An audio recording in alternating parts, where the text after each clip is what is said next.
கர்த்தருடைய பரிசுத்த நாமத்திற்கு மகிமை உண்டாவதாக. பாடலை பாடி நாம் தேவனை மகிமைப்படுத்துவோமாக. நிறைவான ஆவியானவரே, நீர் வரும்போது குறைவுகள் மாறுமே.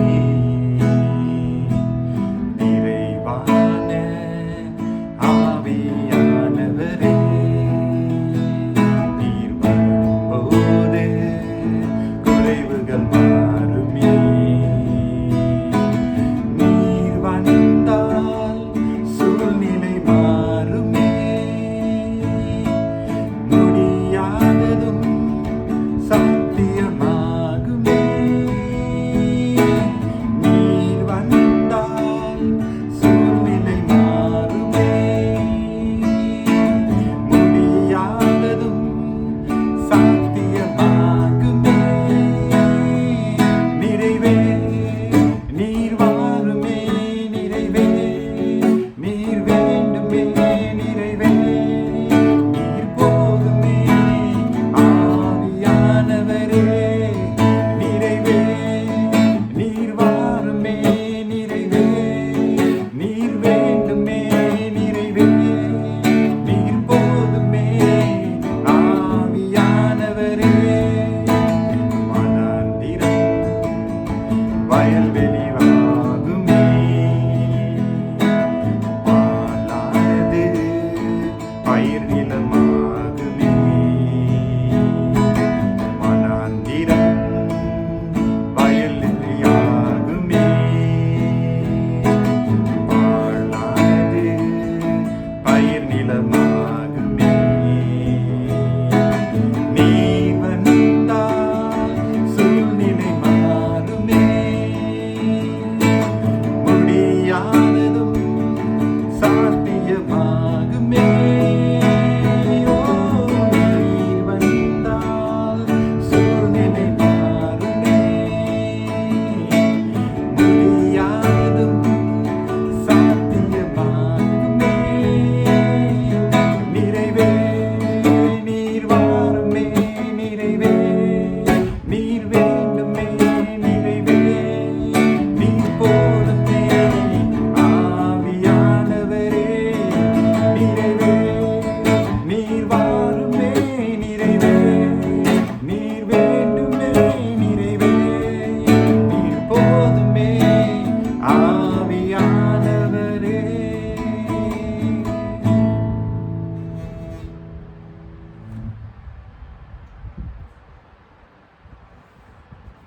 கர்த்தர் நல்லவர், அவருடைய கிருபை என்றும் உள்ளது. பிரியமானவர்களே, இந்த தியானத்தினுடைய தொடர்ச்சியை நாம் பார்க்க போகிறோம். அன்பானவர்களை, பரிசுத்த ஆவியானவரை குறித்து இந்த நாட்களிலே தியானிக்க ஆண்டவர் நம்மளுக்கு கிருபையும் பலத்தை கொடுத்திருக்கிறார். இவ்வளோ பெரிய ஒரு ஸ்லாக்கியம் அவரை குறித்து தியானிப்பது. இந்த நாட்களிலே ஆவியானவருடைய துணை, உதவி, அனுக்கிரகம் இல்லாமல் இவ்வளவு தூரம் நம்ம வந்திருக்கவே முடியாது. கர்த்தர் நம்மளை நடத்தி கொண்டிருக்கிறார். அவருடைய ஆவியானவருடைய வழிநடத்தலுக்கு நம்ம ஒப்பு கொடுத்ததுனால கர்த்தர் இம்மட்டுமாக தொடர்ச்சியாக அவர் விருப்பம் போல நம் நடக்க அவர் நமக்கு பலத்தையும் அனுக்கிரகத்தையும் தந்திருக்கிறார். போன வாரத்தில் ஆவியிலே நடக்குமாறு ஆண்டவர் நம்மளை அவருடைய வார்த்தை மூலமாக அழைத்திருக்கிறார். அன்பானவர்களே, இந்த நாளில் அதே கலாத்தியரின் புத்தகத்தினுடைய பகுதியிலே நம்ம பார்க்க போகிறோம். கலாத்தியர் 5ஆம் அதிகாரம் வசனங்கள் 22 26 வரை நான் வாசிக்கப் போகிறேன். Galatians chapter 5, reading from verse 22 to 26. ஆவியின் கனியோ அன்பு, சந்தோஷம், சமாதானம், நீடிய பொறுமை, தயவு, நற்குணம், விசுவாசம், சாந்தம், இச்சையடக்கம், இப்படிப்பட்டவைகளுக்கு விரோதமான பிரமாணம் ஒன்றுமில்லை. கிறிஸ்துவினுடையவர்கள் தங்கள் மாம்சத்தையும் அதன் ஆசை இச்சைகளையும் சிலுவையில் அறைந்திருக்கிறார்கள். நாம் ஆவியினாலே பிழைத்திருந்தால் ஆவிக்கேற்றபடி நடக்கவும் கடவும். வீண் புகழ்ச்சியை விரும்பாமலும் ஒருவரையொருவர் கோபமூட்டாமலும் ஒருவர் மேல் ஒருவர் பொறாமை கொள்ளாமலும் இருக்க கடவோம். பிரியமானவர்களே, இந்த வசனத்தை நாம் தியானித்து பார்த்தோம் என்றால், ஆவியின் கனியாய் இருக்கக்கூடிய 9 சுவையை குறித்து பவுல் இங்கு எழுதுகிறதை குறித்து நாம் பார்க்கிறோம். ஆவியின் கனி 9 சுவை. எவ்வளவு பெரிய ஒரு ஆசீர்வாதம் பாருங்களேன். ஆவியானவர் நமக்கு கொடுக்கிற இந்த கனி, இந்த கனியை வெளிப்படுத்துமாறு அவர் விருப்பப்படுகிறார். அவர் இல்லாமல் இந்த கனியை நாம் வெளிப்படுத்தவே முடியாது. இந்த கனியை பிரதிபலிக்கிறதுக்கு நம்மளால் அந்த பலம் இல்லை. நம்முடைய சொந்த பலத்தினாலே இயலாது.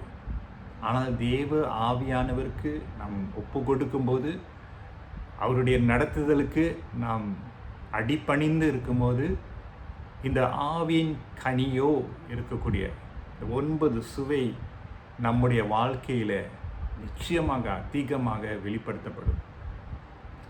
இந்த 9 சுவையை நீங்கள் பார்த்தீங்கன்னா விசேஷமானவைகள். இந்த 9 சுவை, ஆவியின் கனியோ இருக்கக்கூடிய 9 சுவை நம்முடைய கர்த்தராகிய இயேசு கிறிஸ்துவினுடைய வாழ்க்கையில் அதிகமாக வெளிப்படுத்தி இருக்கிறது. அவரை குறித்து நாம் தியானித்தோம் என்றால் ரொம்ப அருமையாக இருக்குல்ல. அவரிடத்தில் அன்பு, அவரிடத்தில் சந்தோஷம், அவரிடத்தில் சமாதானம், அவரிடத்தில் நீடிய பொறுமை, அவரிடத்தில் தயவு, அவரிடத்தில் நற்குணம், அவரிடத்தில் விசுவாசம், அவரிடத்தில் சாந்தம், அவரிடத்தில் இச்சையை அடக்கம், இப்படிப்பட்டவைகள் இருக்கின்றன என்று நம்ம பார்க்கிறோம். இயேசுவுக்கு எப்படி இந்த தன்மைகள் இருக்கிறதோ அதே வண்ணமாக பரிசுத்த ஆவியானவருக்கும் இந்த தன்மைகள் உள்ளன. அந்த வசனத்தை நீங்கள் பார்த்தீங்கன்னா, இப்படிப்பட்டவைகளுக்கு விரோதமான பிரமாணம் ஒன்றும் இல்லை. There is no law against this என்று பவுல் சொல்லுகிறார். அப்படி என்றால் இந்த ஆவியின் கனிகளை வெளிப்படுத்துவதற்காக நமக்கு எந்த ஒரு தடை இல்லை. The law does not stop us. நியாயப்பிரமாணம் கனியை உற்சாகப்படுத்துகிறது. நியாயப்பிரமாணம் என்ன சொல்லுகிறது? நீ இதை செய்யாதே, அதை செய்யாதே என்று. ஆனால் ஆவியின் கனியை வெளிப்படுத்துவதற்கு நியாயப்பிரமாணம் ஒரு தடையாகவே இல்லை. It's a green line. கிறிஸ்துவுக்குள் வாழுகிறவர்கள் இந்த கனியை வெளிப்படுத்த வேண்டும் என்று நியாயப்பிரமாணமே நம்மளை வலியுறுத்துகிறது. நியாயப்பிரமாணமே நமக்கு தடையாக இல்லை. There's no stopping. Nobody stops us. No one should stop us. தடையாக இருக்கக்கூடிய எதுவும் நம்ம இடம் கொடுக்காதபடி இந்த கனிகளை வெளிப்படுத்துவதற்காக கர்த்தருடைய கிருபை அனுக்கிரகத்தை நாம் நாட வேண்டும். அந்த வசனங்களிலே தொடர்ந்து நம்ம பார்த்தோம் என்றால் பாருங்க, 24ஆம் வசனம், கிறிஸ்துவினுடையவர்கள் தங்கள் மாம்சத்தையும் அதன் ஆசை இச்சைகளையும் சிலுவையில் அறைந்திருக்கிறார்கள். Those who belong to Christ have crucified their sinful nature with its passions and desires. It's a very important verse. கிறிஸ்துவுக்குள் இருக்கிறவர்கள், those who belong to Christ, நீங்களும் நானும் இயேசு கிறிஸ்துவை சொந்த இரட்சகராக ஏற்றின அந்த நாள் துவங்கி நாம் கிறிஸ்துவுக்கு உடையவர்களாக இருக்கிறோம். We belong to Christ. We have a belonging. புது புத்தகத்தை நம்ம வாங்கினோம்னா என்ன செய்வோம்? அந்த காலத்தில் செய்கிற பழக்கம் வந்து, this book belongs to so and so. வகுப்பில் நம்முடைய டெக்ஸ்ட் புக், நம்முடைய ஒர்க் ஷீட், முதலாவது நம்ம என்ன எழுதுகிறோம்? பெயரை எழுதுகிறோம். காரணம், இந்த புத்தகம் எனக்கு சொந்தம், இது என்னுடையது என்று சொல்லி பெயரை எழுதுகிறோம். காணாமல் போவதற்கு, அது மறுபடியும் கண்டுபிடிப்பதற்கு, யாராவது கையில் அகப்பட்டதுன்னா அது மறுபடியும் நம்ம இடத்தில் கொடுக்கறதுக்கு அது வசதியாக இருக்கும். It belongs to me. கிறிஸ்துவிற்குள் இருக்கிறவர்கள், வசனம் சொல்லுது, கிறிஸ்துவினுடையவர்கள்,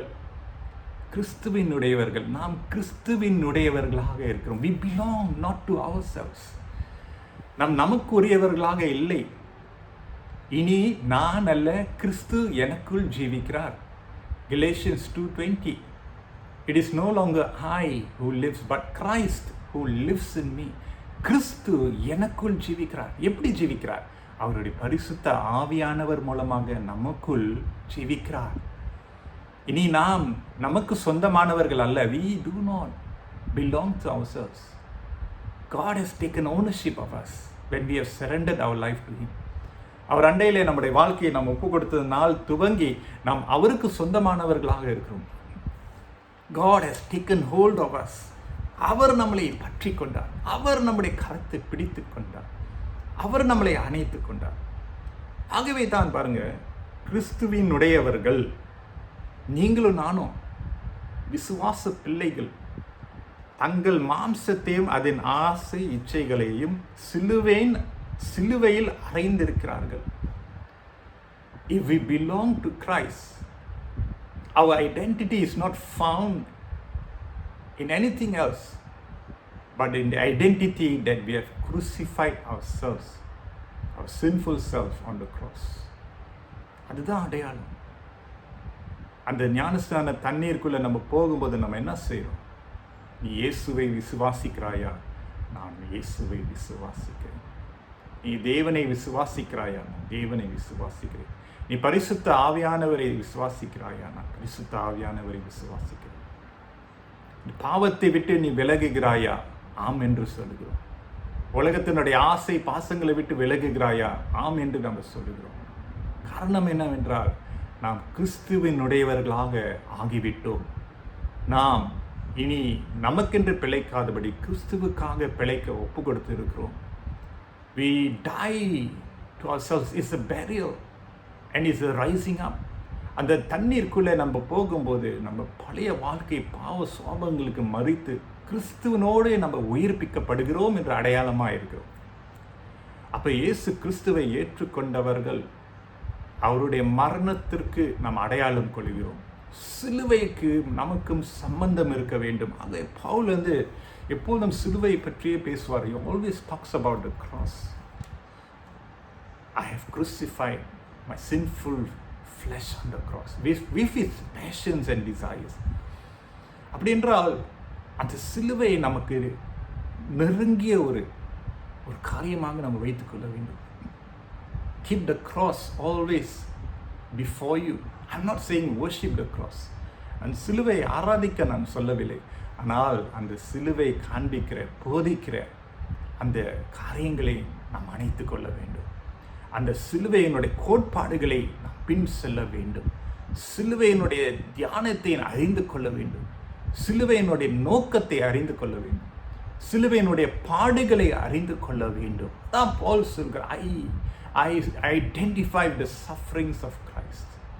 கிறிஸ்துவனோடவே நான் பாடுபடுகிறேன் என்று பவுல் சொல்லுகிறதே நம்ம பார்க்கிறோம். The cross must always be at the central part of our life. சிலுவையே முன்னால், ஹல்லேலூயா, உலகமே பின்னால், அப்படியாக நாம் இருக்க வேண்டும். ஆகவே கிறிஸ்துவுக்குள் இருக்கிறவர்கள் இப்படிப்பட்டவர்களாக அவர்கள் இருப்பார்கள். You and I need to allow our sinful nature, our flesh, to be crucified on the cross. Don't take it out again.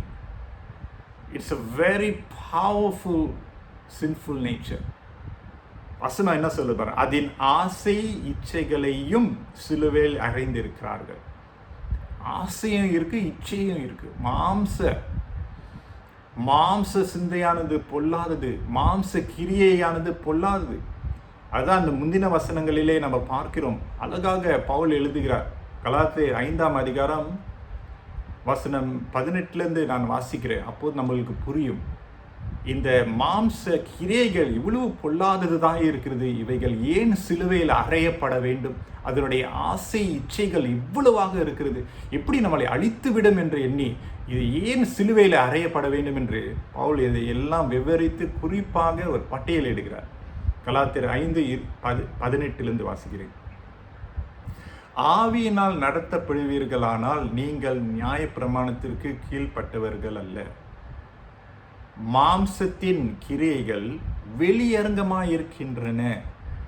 அவை யாவன: விபசாரம், வேசித்தனம், அசுத்தம், காம விகாரம், விக்கிரக ஆராதனை, பில்லி சூனியம், பகைகள், விரோதங்கள், வைராக்கியங்கள், கோபங்கள், சண்டைகள், பிரிவினைகள், மார்க்க பேதங்கள், பொறாமைகள், கொலைகள், வெறிகள், களியாட்டுகள் முதலானவைகளே. இப்படிப்பட்டவைகளை செய்கிறவர்கள் தேவனுடைய ராஜ்யத்தை சுதந்தரிப்பதில்லை என்று முன்னே நான் சொன்னது போல இப்பொழுதும் உங்களுக்கு சொல்லுகிறேன் என்கிறார்.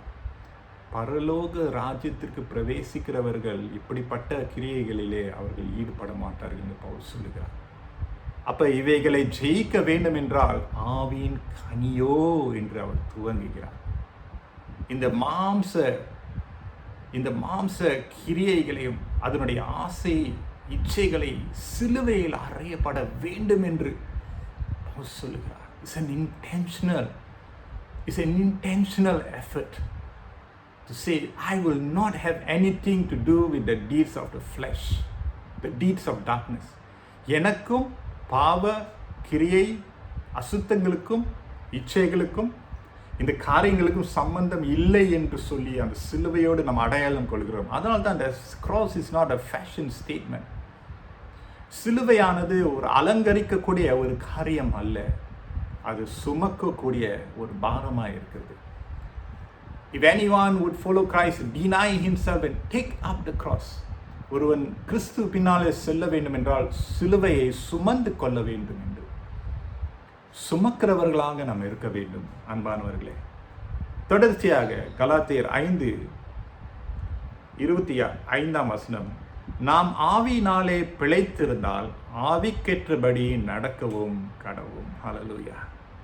நாம் ஆவியினாலே பிழைத்திருந்தால் ஆவிக்கேற்றபடி நடக்கவும் கடவும்.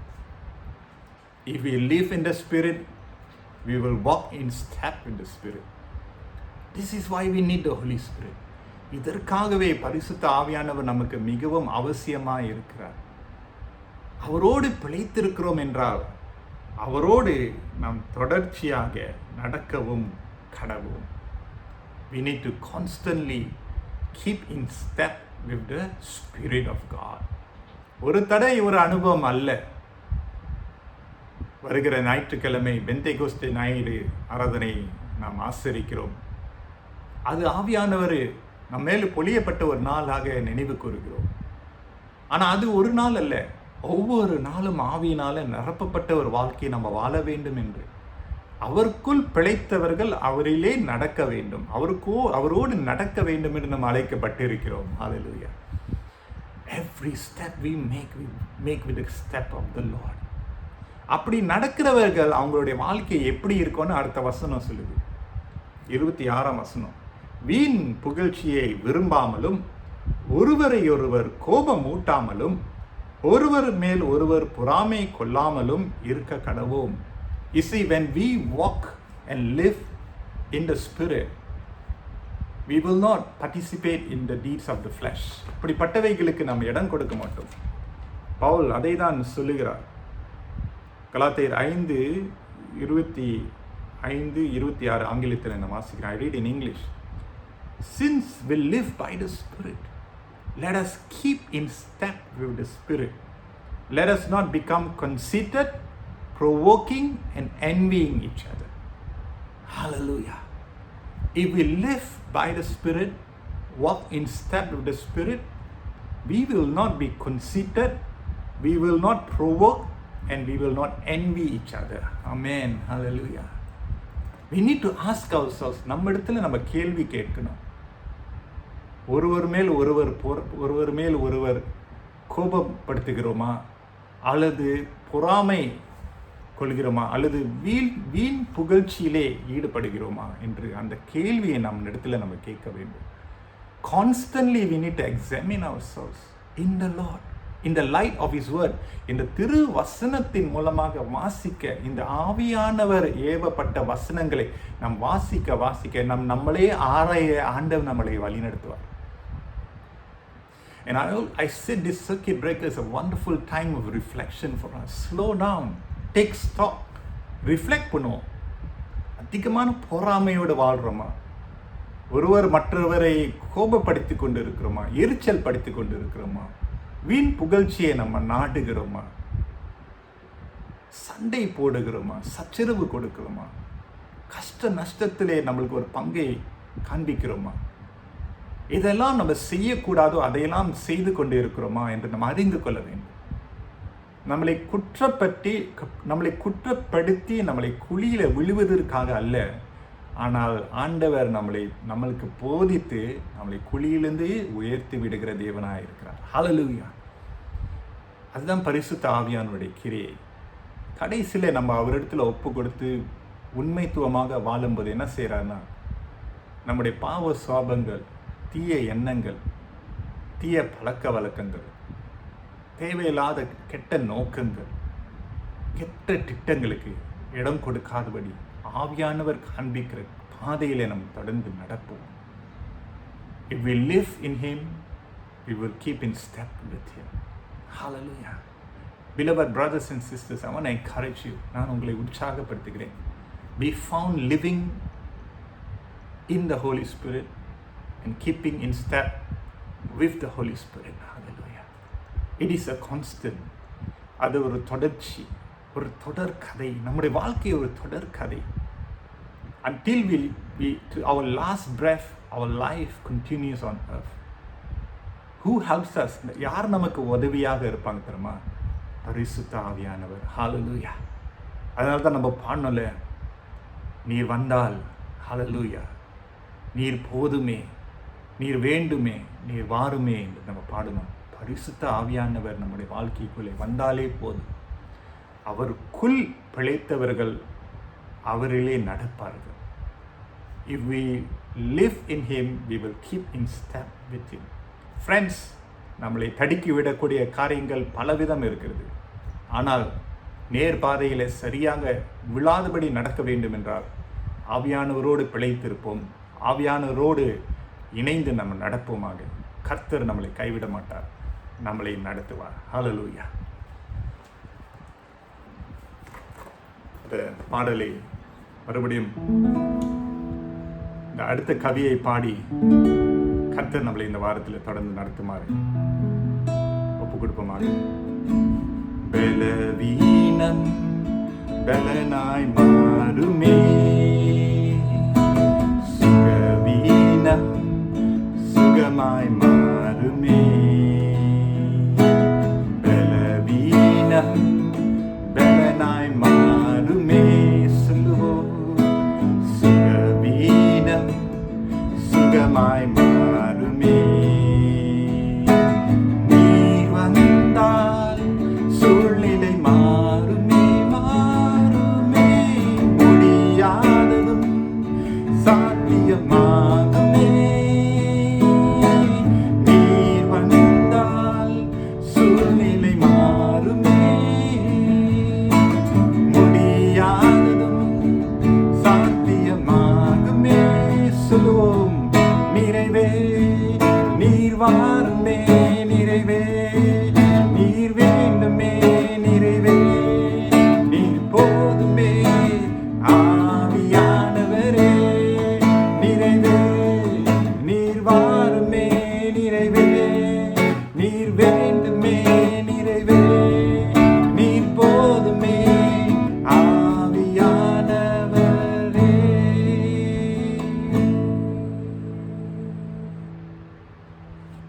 ஆவியானவருக்குள்ளே நாம் பிழைத்திருப்போம், ஆவியானவருக்குள்ளே நம்ம நடத்தப்பட ஒப்பு கொடுப்போமாக. கர்த்தர் நம்மளை ஆசீர்வதிப்பாராக.